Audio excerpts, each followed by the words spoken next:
If I need to build a presentation quickly, I don't start with slides. I start with the source material. That could be a meeting transcript, a product brief, a Google Doc, or even a website.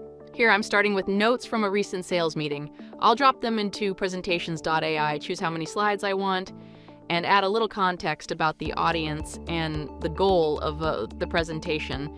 Then, about a minute later, I have a complete first draft. It's already organized the content into a logical narrative, chosen appropriate slide layouts, written clear headlines, generated supporting visuals, and kept the design consistent and clean across the deck. Instead of staring at a blank canvas, I'm starting with a solid presentation that's ready to refine.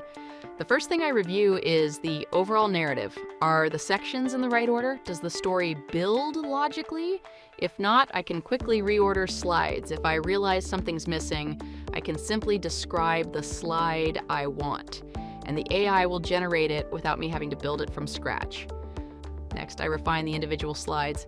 If a block of text would work better as a process diagram, a comparison, an infographic, or a simple list, I can switch to a more suitable layout in a click.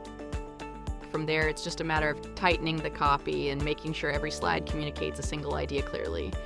Finally, I do a quick polish. I'll swap out any visuals I don't like, make a few final copy edits, check that everything feels consistent, and export the deck to PowerPoint if I need to continue working there. The entire workflow is designed to eliminate the mechanical work. Instead of spending hours formatting slides, you're spending your time improving the ideas. That's where the real value of a good presentation comes from.